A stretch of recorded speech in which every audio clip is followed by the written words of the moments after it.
say that grace can only be accessed in a throne. So he now says, come boldly onto the throne. Is that administration? That's the office of the Christ, the one that manipulates everything according to the counsel of God. For instance, prayer. We are prayer people. There is a way God answers your prayer, and that's why the answers that God gives to your prayer is normally not consistent with the way you expected him to answer it.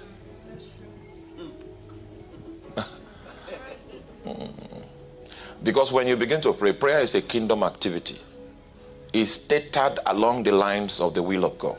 Yes. That's what makes it hearable. Yes. God doesn't have time for nonsense. What he has time for is his will. So you can pray so many prayers, but the one that is in alignment with his will, that's the one he hears. So. When you pray and your prayer is legitimate, before God will answer you, God will consult with his counsel. There is a counsel that he has set up in himself before the foundation of the world. Yes. Are you there? Yes. Before Satan became Satan, that counsel was set up already. So if you check the Bible, you will see that it's full of the miscalculations of the devil because he doesn't have access to that counsel. The counsel is more ancient than anything that was created.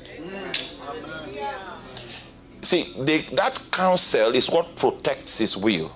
So he will consult with that counsel and before he responds to you, because that counsel will ensure that his will concerning your life is kept intact. That's what determines the way he answers. So it's not as if God is impotent.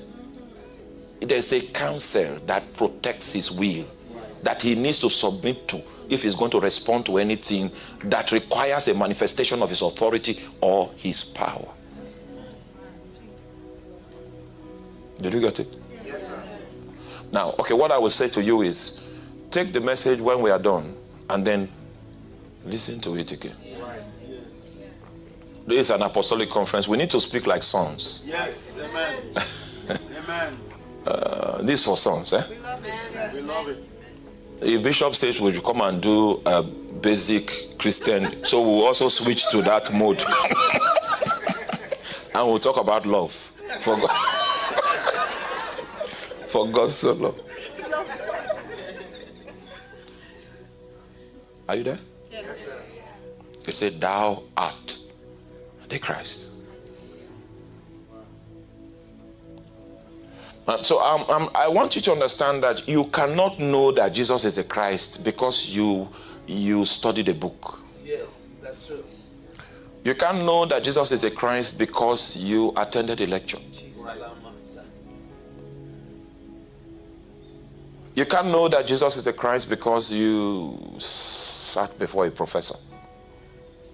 That's spiritual knowledge that can only be handed out. Thou art the Christ. Meanwhile, it will interest you to know that anytime you don't find the great confession, thou art.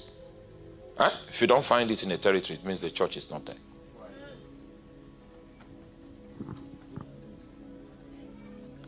Thou art the Christ.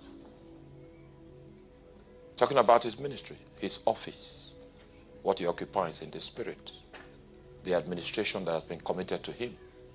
Thou art the Son of the living God. Talking about his person. So I need to define him as a person. Is that okay?